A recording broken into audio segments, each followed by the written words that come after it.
Shalom Jemaat GB Petra yang dikasihi Tuhan. Senang sekali bisa berjumpa hari ini. Sungguh suatu hal yang berat untuk kami memutuskan agar ibadah diliburkan dan saudara beribadah di rumah masing-masing. Tetapi demi mengurangi penyebaran virus corona yang luar biasa hari-hari ini, dan pemerintah sudah memberikan arahan dan juga dari Sinode maupun dari PGI memberikan himbauan, maka kami memutuskan supaya saudara sekalian beribadah di rumah. Harapan kami saudara tidak pergi kemana-mana jika tidak terlalu penting, agar kita mengurangi bersentuhan dengan orang lain yang mana kita tidak tahu apakah tertular atau tidak. Dengan kita 2 minggu ada di rumah, sangat besar dampaknya sehingga penyebaran bisa sangat diminimalisir. Dengan demikian, biarlah walaupun saudara di rumah dan mendengarkan firman Tuhan pada saat ini, tetap tidak mengurangi kesungguhan dan rasa hormat saudara kepada Tuhan. Puji Tuhan. Dan hari ini saya mau sampaikan firman Tuhan dengan judul Di Bawah Kepak Sayapnya. Saudara, saya mengikuti sejak kira-kira 2 minggu lalu perkembangan dari penyebaran virus corona yang sangat dahsyat ini.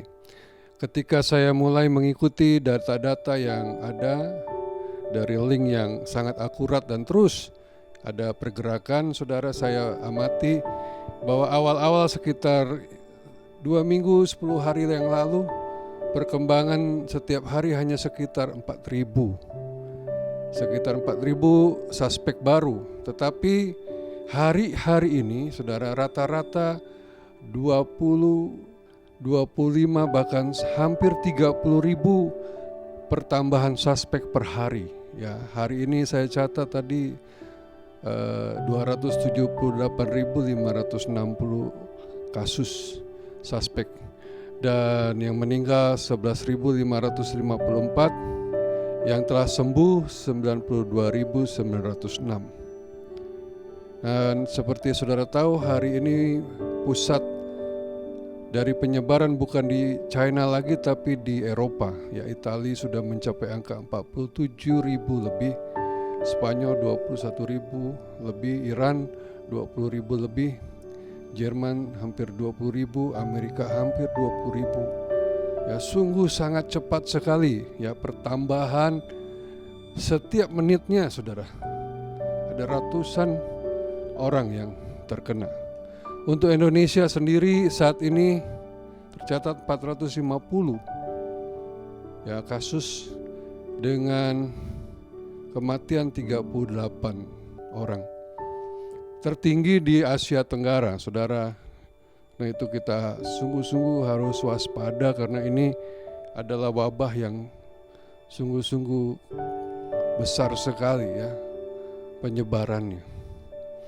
Nah, saudara, sebagaimana saya sebagai seorang gembala sidang tentunya rindu melindungi Bapak Ibu Saudara supaya tidak terdampak oleh virus ini, saudara. Karena itu kita benar-benar harus mengikuti ya hal-hal yang saya sampaikan pada hari ini.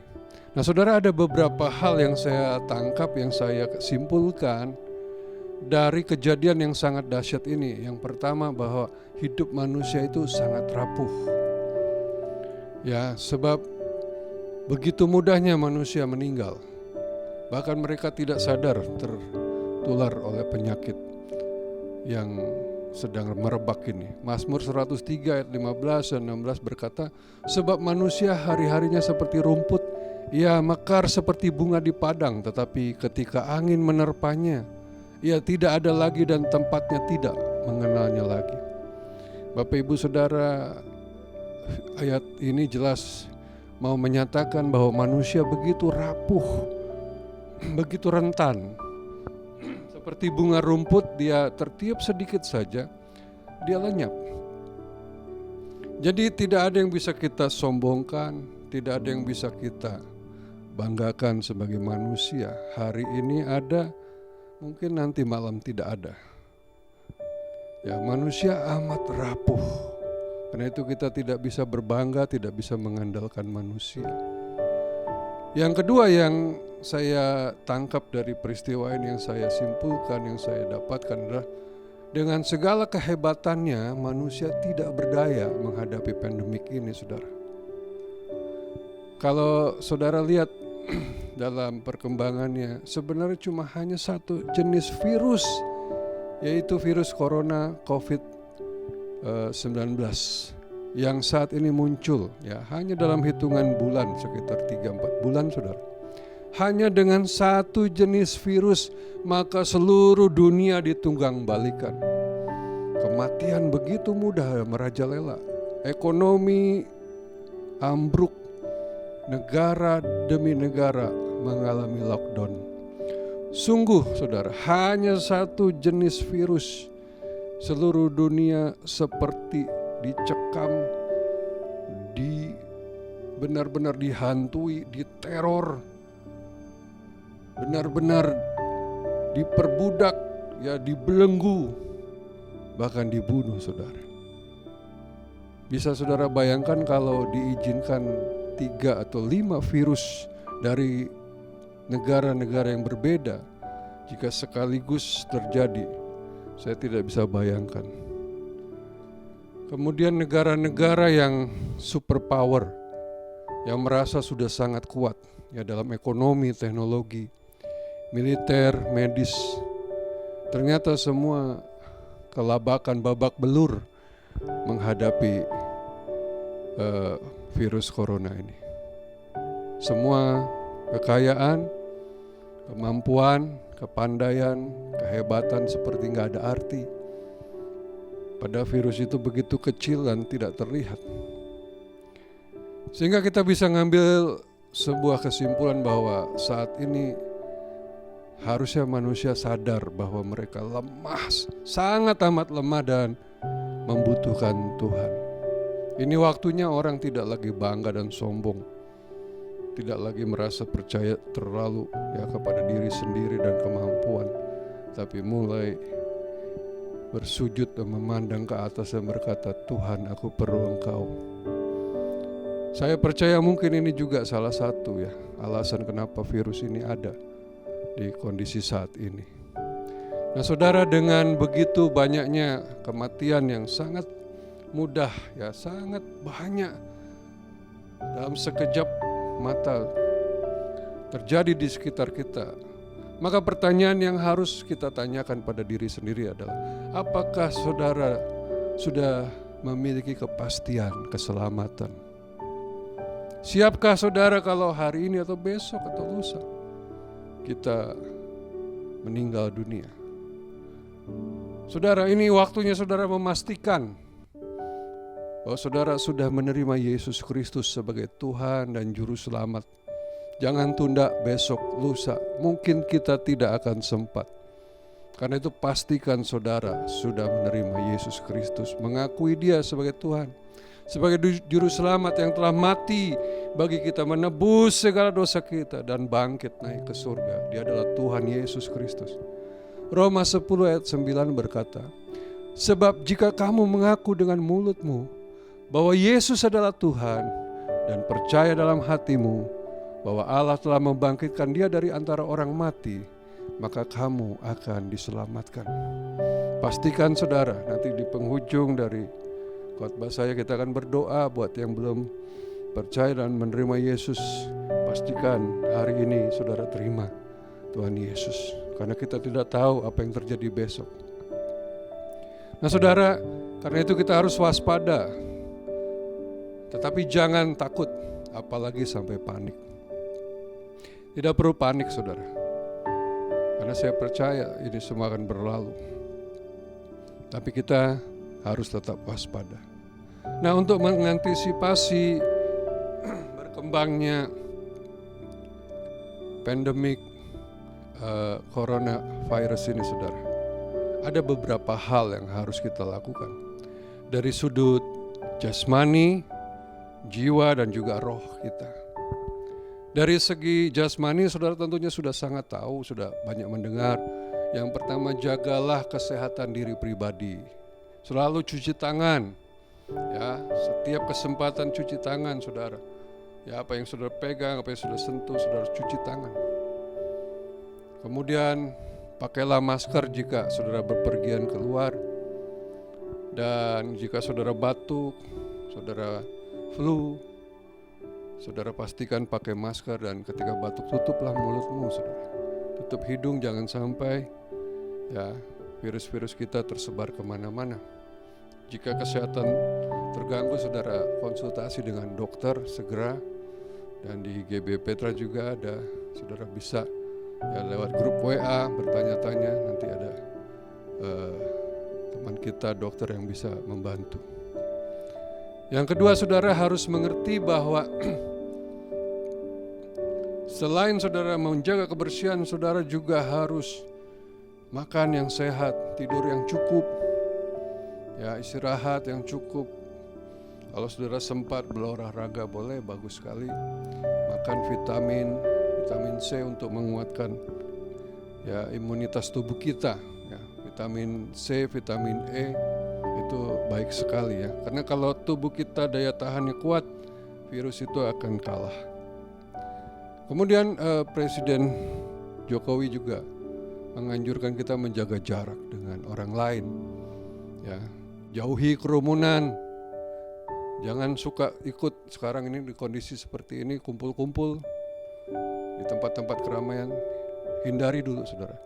Kerja, belajar, bahkan ibadah di rumah ya dianjurkan, sangat didorong, saudara, karena di beberapa negara sampai sama sekali tidak boleh keluar rumah.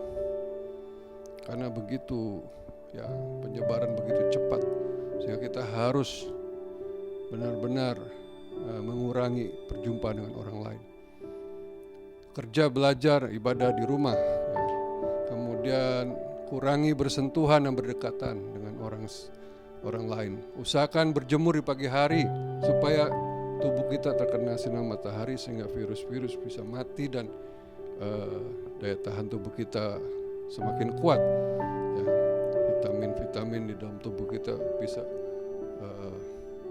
dengan adanya matahari semakin kuat ya, menguatkan tubuh kita. Pastikan sirkulasi udara di rumah bagus sehingga udara yang masuk dan keluar lancar, sehingga selalu terganti dengan yang baru. Tunda bahkan liburkan kegiatan-kegiatan yang ya beranggotakan banyak orang seperti arisan, reuni, ya, kumpul-kumpul dengan teman, ngopi-ngopi, nonton bioskop, atau apapun acaranya, saudara, sebaiknya dihindari. Nah, saudara, pemerintah menganjurkan 14 hari kita isolasi diri, menghindari penyebaran virus. Dengan kita berdiam di rumah akan semakin sulit virus itu menyebar karena kita ada di rumah, sehingga semakin sedikit orang yang terkena. Tapi kalau saudara ada di luar terus, saudara akan ikut terkena, saudara akan sebarkan ke orang lain, sehingga wabah ini gak akan berhenti, saudara. Karena itu 14 hari saudara isolasi, melockdown diri sendiri, saudara ya. Tapi jangan dipakai 2 minggu ini saudara tidak sekolah, tidak kerja, kemudian saudara mudik. Itu bukan tujuannya. Jangan mudik, jangan keluar kota, jangan pergi ke mall. Ya, pastikan anak-anak juga di rumah, jangan bermain-main kemana-mana, karena kita nggak tahu dia ketemu dengan siapa. Jangan kumpul-kumpul, nongkrong-nongkrong, ngopi-ngopi, nanti ada waktunya ya. Tidak pergi berlibur di kondisi seperti ini, saudara. Ini bukan waktunya liburan. Ini sedang krisis internasional. Kita dikasih istirahat di rumah supaya menjaga tidak terdampak oleh virus. Ya, apalah, hidup sehat terus dijaga. Jadi secara fisik ini yang harus kita lakukan. Saya percaya kalau ini kita lakukan dengan benar akan sangat mengurangi dampak dari virus tersebut. Nah, secara rohani, saudara, kita tahu ada Mazmur 91 yang hari ini begitu banyak didengungkan. yang ditulis oleh Nabi Musa.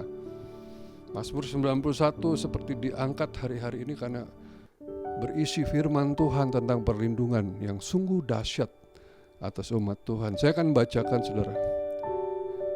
Orang yang duduk dalam lindungan yang maha tinggi dan bermalam dalam naungan yang maha kuasa akan berkata kepada Tuhan, tempat perlindunganku dan kubu pertahananku, Allahku yang kupercayai.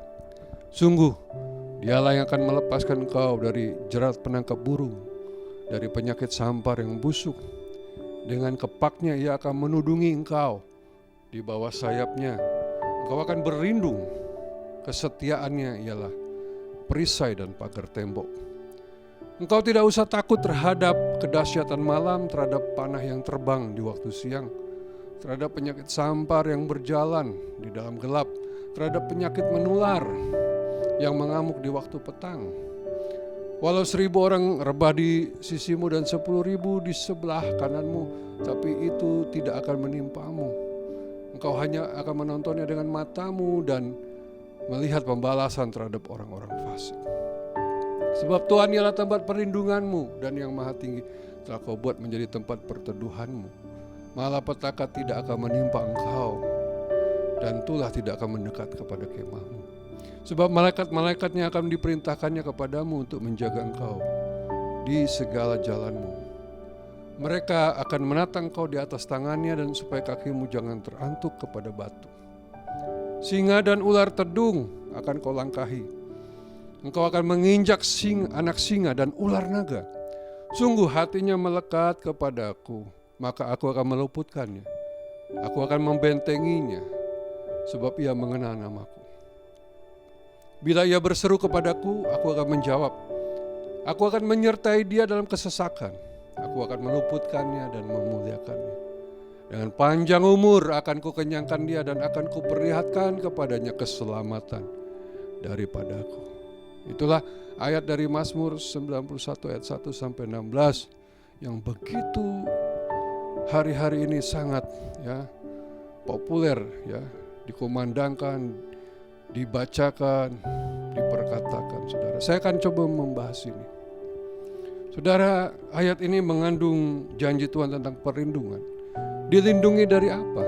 Ada banyak sekali, saya catat ada 8 jenis yang Tuhan lindungi dalam kehidupan kita dari ayat-ayat ini. Yang pertama dari ayat 3 dikatakan, sungguh Dialah yang akan melepaskan engkau dari jerat penangkap burung. Saudara, pada zaman dahulu, di zaman Mesir, zaman Musa menulis ayat ini, saudara. Pada masa itu ketika orang berburu burung, mereka menggunakan jerat atau jala yang diikat di atas pohon, saudara. Dibentangkan dari satu pohon ke pohon lain, besar, lebar, panjang. Maka orang-orang itu akan mengejar burung-burung dari sana, dikejar, diarahkan supaya mereka terperangkap pada jala dan jerat ini. Karena ketakutan burung-burung itu terbang dan mereka lengah, sehingga mereka akan masuk terkena jala dan mereka terjerat, mereka kan tidak bisa lepas dan akhirnya mereka ditangkap. Nah, saudara, secara mata jasmani kita tidak bisa melihat, seperti burung ini kita tidak bisa melihat ada jebakan-jebakan yang dipasang oleh iblis supaya kita terperangkap, supaya kita terjerat di situ, saudara. Dengan cara ditakut-takuti, seperti burung-burung tadi ditakut-takuti supaya dia terbang menerjang jala atau jerat tersebut. Saudara, Alkitab berkata bahwa Dialah yang melepaskan kita dari jerat itu.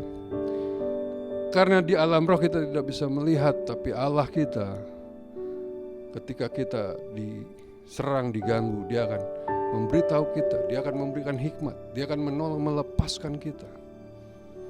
Itulah yang terdapat yang pertama dari Mazmur 91. Perlindungan dari jerat atau jebakan iblis. Yang kedua dikatakan dari penyakit sampar yang busuk. Ini bicara wabah, nanti saya akan jelaskan di ayat berikut. Yang ayat kelima dikatakan engkau tidak usah takut terhadap kedahsyatan malam. Dalam bahasa Inggris dikatakan terror by night. Artinya apa saudara? Dalam hidup ini di akhir zaman ini apalagi saudara, begitu banyak teror yang kita dengar. Ancaman, intimidasi, kabar-kabar buruk. Ya, yang begitu mengkhawatirkan, menakutkan kita dalam segala langkah kita. Wah, kita punya anak kecil, kita takut diculik.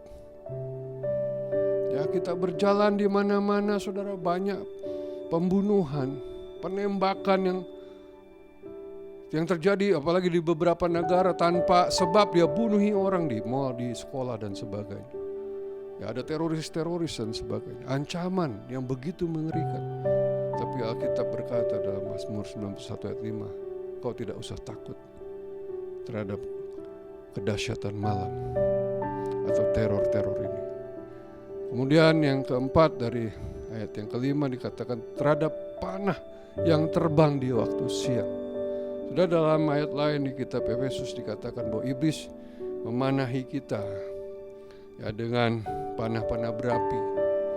Serangan iblis terhadap iman kita. Karena itu dikatakan kita harus mengangkat perisai iman untuk bisa memadamkan, menangkis ya panah-panah. Hari-hari ini iman orang Kristen, anak-anak Tuhan sedang dipanah sedemikian rupa supaya kita gak percaya lagi kepada Tuhan. Dengan begitu banyak peristiwa, dengan begitu banyak kejadian, dengan begitu banyak berita saudara, kita seperti terus dipanah. Karena itu harus kita mengangkat perisai iman untuk memadamkan semua, untuk bisa menangkis semua panah-panah tersebut. Saudara, kita dilindungi oleh Tuhan dari panah-panah serangan iblis terhadap iman. Ya, ada jebakan, ada wabah, ancaman, intimidasi, serangan terhadap iman. Ada apa lagi saudara? Terhadap penyakit sampar. Nah, penyakit sampar ditulis 2 kali ya. Di yang tadi ayat yang ketiga dan juga dalam ayat yang ke-6. Penyakit sampar ya, yang berjalan di dalam gelap. Ketika saya selidiki bahasa aslinya, sungguh menarik saudara. Ini ayat ini ditulis oleh Musa 1250 tahun sebelum Yesus lahir.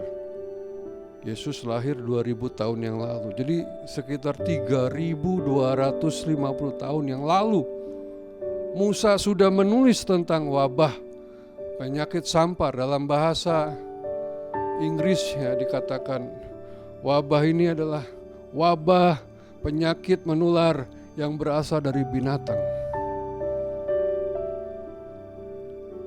Menarik sekali bahwa zaman itu orang belum punya teknologi untuk melihat virus, untuk mengerti tentang virus sakit penyakit. Karena dunia kedokteran mengenal virus itu baru tahun 1600, 1700 itu pun masih belum mengerti apa-apa. Hanya masih dugaan-dugaan. Tapi ternyata 3000 tahun lebih yang lalu Musa sudah menulis ada penyakit wabah yang disebabkan oleh binatang. Pada zaman dulu ya kolera, kemudian pes, ya penyakit banyak sekali saudara ya. Kalau sekarang Ebola dan nyamuk dan sebagainya, begitu banyaknya saudara. Ya, saya nggak hafal satu persatu jenis-jenis penyakit. Tapi kalau kita melihat kondisi sekarang, penyakit virus corona ini saudara diduga berasal dari binatang. Dan ditulis Tuhan melindungi kita dari penyakit sampar seperti ini saudara. Terhadap penyakit menular yang mengamuk di waktu petang. Wabah, epidemi, pandemi seperti yang saya sampaikan tadi saudara. Penyakit-penyakit yang menular. Kenapa Musa bisa menulis sedemikian? Ya, karena dia mendapat pewahyuan tentang masa yang akan datang. Dan juga dia melihat bagaimana ketika tulah demi tulah terjadi di Mesir. Itu menjadi satu gambaran bayangan seperti itulah ya, hal-hal yang terjadi, kehancuran yang terjadi lewat penyakit-penyakit luar biasa saudara. Tapi Tuhan melindungi kita. Dikatakan ayat ke-10, malapetaka tidak akan menimpa kamu dan tulah tidak akan mendekat kepada kemahmu. Kalau kita bicara tulah itu bicara, ya kalau di Indonesia itu teluh, santet, ilmu-ilmu hitam, ya kesialan, kerugian yang dikirim, penyakit yang dikirim dengan ilmu-ilmu. Tuhan akan melindungi kita, amin saudara. Dan yang terakhir dikatakan ayat 13, singa dan ular tedung akan kau langkahi, engkau akan menginjak anak singa dan ular naga. Yang terakhir saudara, kalau tadi ya 1-7 jenis bahaya, serangan, ya perbuatan-perbuatan iblis, Tuhan lindungi kita.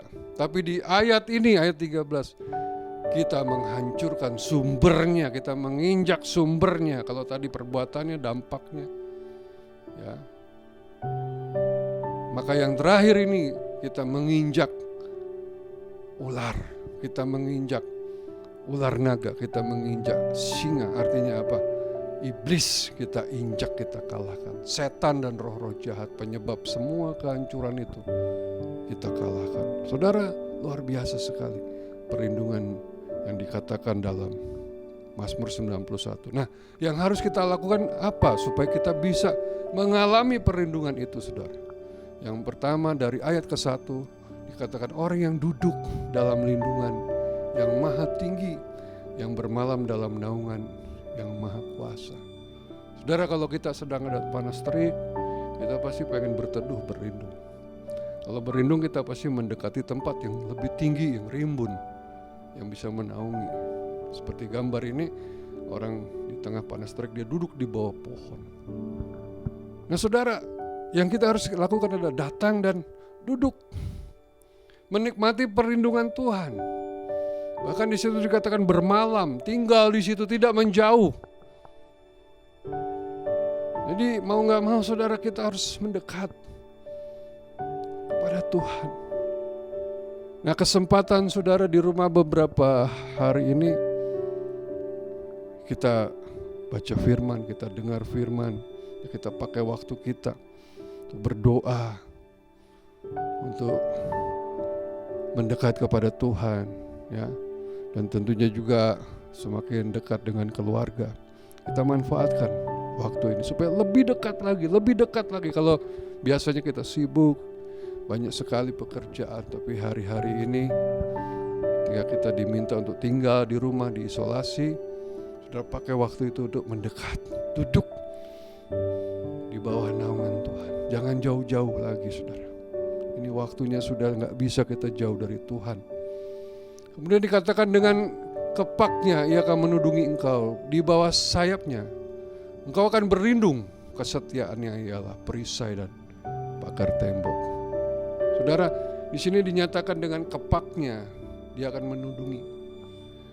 Sebagaimana induk ayam ketika ada anak-anaknya sedang berjalan di luar, ketika ada bahaya mengancam, induk ayam akan mengembangkan kepaknya, sayapnya, dan semua anak-anaknya akan masuk dan dia akan tutup, dia jagai.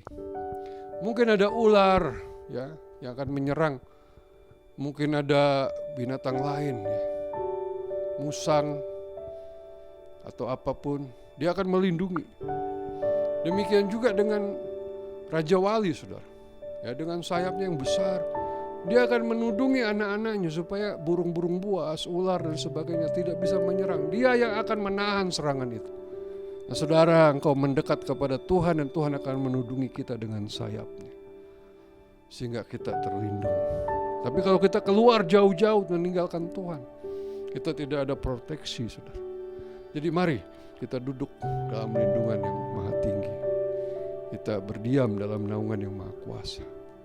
Itu yang pertama, saudara. Jadi mendekat. Nah saudara, ada sebuah kisah yang menarik dari kitab Keluaran. Pada saat bangsa Mesir mendapatkan tulah demi tulah demi tulah demi tulah begitu banyak, mereka dihancurkan oleh tulah-tulah itu, saudara. Tetapi bangsa Israel pada waktu itu tinggal di satu tempat yang namanya tanah Goshen. Mereka terlindung dan tidak terkena satu pun dari tulah-tulah itu. Ya, ada beberapa ayat di dalam kitab Keluaran. Salah satunya Keluaran 8 ayat 22 dikatakan, tetapi pada hari itu aku akan mengecualikan tanah Goshen di mana umatku tinggal, sehingga di sana tidak ada terdapat pikat atau lalat, saudara, lalat pikat yang sangat merusak ya kondisi Mesir pada waktu itu. Supaya engkau mengetahui bahwa aku Tuhan ada di negeri ini. Jadi orang Israel ada di tanah Goshen terlindung. Nah, sangat menarik ketika kita mencari tahu apa arti kata Goshen. Ternyata Goshen itu ya dari bahasa aslinya Gosen. Apa artinya Gosen? Dalam bahasa Inggris disebut drawing near. Apa artinya? Ditarik mendekat. Waktu Allah mengizinkan tulah demi tulah menghukum bangsa Mesir, bangsa Israel, ditarik mendekat seperti induk ya, raja wali atau induk ayam tadi menarik anak-anaknya mendekat dan ditudungi sehingga terlindung dari serangan-serangan yang jahat. Ditarik mendekat. Nah itu saudara, kalau kita mau aman, kita terlindung, mari mendekat.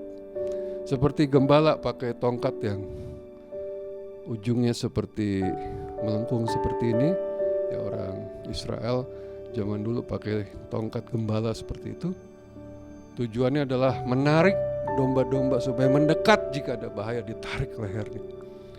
Nah saya berdoa biarlah wabah yang terjadi ini ya tidak menjadi sebuah hukuman ya buat anak-anak Tuhan, tetapi membuat kita ditarik mendekat kepada Tuhan. Kalau kita selama ini sudah mulai menjauh, sudah meninggalkan Tuhan, sudah melupakan Tuhan, biar ini seperti tongkat gembala yang menarik kita lagi mendekat kepada Dia, karena bersama dengan Dia kita terlindung, saudara. Yang kedua, apa yang harus kita lakukan? Dikatakan akan berkata kepada Tuhan, tempat perlindunganku dan kubu pertahananku, Allahku yang kupercayai. Yang kedua, saudara, di sini ada kata berkata. Jadi selain kita mendekat, kita harus memperkatakan, kita harus deklarasikan perlindungan Tuhan Yesus. Nah, saudara, saya akan kesambung dengan yang ketiga karena ada hubungannya.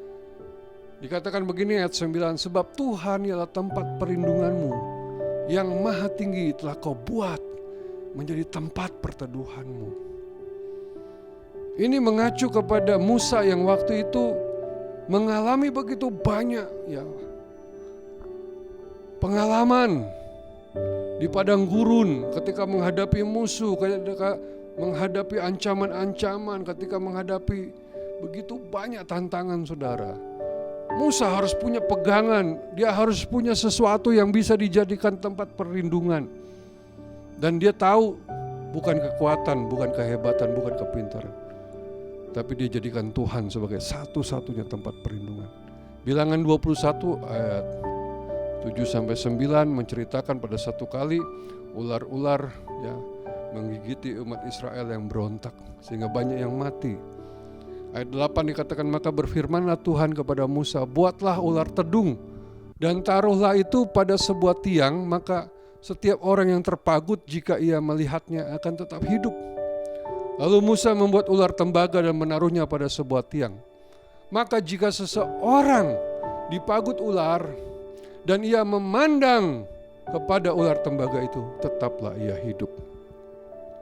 Di kondisi seperti itu, saudara, semua ribuan orang, bahkan mungkin ratusan ribu orang digigit ular, tidak mungkin diobati satu persatu dan mungkin tidak ada obatnya ya pada waktu itu. Tapi Musa disuruh membuat sebuah tiang dan di atasnya ada ular tembaga, melambangkan Yesus yang telah menebus dosa. Dan setiap orang yang memandang kepada tiang yang ada ular tembaga itu, mereka sembuh. Musa dari pengalaman itu diajar bahwa hanya Tuhan yang bisa menjadi tempat perlindungan dari segala serangan, segala masalah yang begitu mengerikan. Dan tentunya yang menjadi pusat perhatian Musa adalah Yesus Kristus yang digambarkan ular yang ditaruh di atas tiang. Jadikan Yesus saudara, bukan yang lain, bukan hartamu, kehebatanmu, kepintaran, sebagai tempat perlindungan. Nah saudara, pada saat bangsa Israel keluar dari Mesir, diperintah Tuhan mereka menyembelih, ya, setiap keluarga menyembelih anak domba. Darahnya harus dioleskan di atas, di ambang pintu rumah dan juga di tiang-tiang pintu. Kemudian dagingnya dimakan dalam satu keluarga. Gambaran apa ini saudara? Itu gambaran darah Yesus, ya, yang dioleskan di ambang pintu dan tiang pintu. Sebagai lambang salib, kayu salib saudara, diolesi darah. Supaya apa? Supaya roh maut tidak bisa masuk ke dalam rumah itu. Tidak bisa mengambil nyawa di rumah itu karena sudah ada yang mati. Siapa? Domba itu, lambang Yesus Kristus sudah mati. Roh maut tidak bisa lagi mengambil. Darah domba, darah penebusan Tuhan Yesus, yang berkuasa menghapus dosa dan memproteksi kita dari pekerjaan iblis. Karena itu saudara, hari-hari ini saudara, saya anjurkan saudara, seperti firman Tuhan tadi, ya, dalam perjamuan Paskah mereka menyembelih domba, mengambil darahnya, mengolesi pada pintu, dan mereka makan dagingnya bersama-sama satu keluarga. Demikianlah kita pun, mari saudara, kita perjamuan kudus di rumah bersama istri dan anak-anak. Tidak harus pakai hosti atau anggur, saudara, mungkin hanya perlu biskuit, roti, kue bolu atau apa saja sebagai rotinya saudara, sebagai lambang tubuh Kristus. Kemudian untuk darahnya saudara bisa pakai air, sirup atau apapun saudara, ya, jus, yogurt atau apa saja saudara, susu, silahkan. Nah saudara, pada saat makan dan minum itu saudara, seperti yang saya katakan tadi saudara, saudara memperkatakan, mendeklarasikan bahwa Yesus sudah mati menggantikan kita, menebus segala dosa kita, dan darahnya yang penuh kuasa memproteksi kita. Kita menjadi satu dengan apa yang kita makan, yaitu tubuh Kristus. Dan Yesus sudah mati supaya kita hidup. Yesus menjadi sakit supaya kita sembuh. Yesus menjadi miskin supaya kita menjadi kaya. Yesus menjadi terkutuk supaya kita diberkati. Kita deklarasikan, kita perkatakan saudara. Seperti yang Musa sampaikan tadi. Maka semua perlindungan itu akan kita dapatkan saudara. Jadi ada beberapa hal di sini saudara yang kita bisa lihat. Yang pertama, kita jadikan Tuhan sebagai tempat perlindungan kita dan kita datang kepadanya, kita diam, kita duduk. Yang kedua, kita memperkatakan. Yang ketiga, kita menjadikan dia satu-satunya perlindungan kita. Karena itu dengan berdoa di rumah, dengan kita makan minum perjamuan kudus, kita deklarasikan firman Tuhan, kita sedang beribadah setiap hari di rumah, dan kuasa Allah akan melindungi, menjaga kita. Dan yang terakhir dikatakan bahwa hati kita melekat kepada Tuhan. Sungguh hatinya melekat kepadaku, maka aku akan meluputkannya, aku akan membentenginya, sebab ia mengenal namaku. Melekat, ini hari-hari terakhir saudara, kita harus makin melekat pada Tuhan, bukan pada dunia. Dunia sedang hilang, ya, sedang lenyap dengan segala isinya. Tapi kita melekat menjadi satu roh dengan dia, semakin serupa dengan dia. Ayat 15, bila ia berseru kepadaku, aku akan menjawab, aku akan menyertai dia dalam kesesakan. Aku akan meluputkannya dan memuliakannya. Menarik saudara, dikatakan, aku akan menyertai dia dalam kesesakan. Berarti saudara, dalam hidup ini ada waktunya kadang-kadang kita mengalami kesesakan. Mungkin Tuhan tidak membuang atau menghalau kesesakan itu, tapi dia menemani kita melewati itu, musim-musim terberat dalam hidup kita.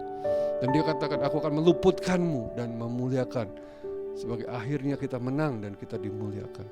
Karena itu jangan takut dengan kesesakan, dia menyertai orang-orang yang melekat kepadanya. Dan kemudian janji Tuhan, dengan panjang umur akan kukenyangkan dia, akan kuperlihatkan kepadanya keselamatan daripadaku.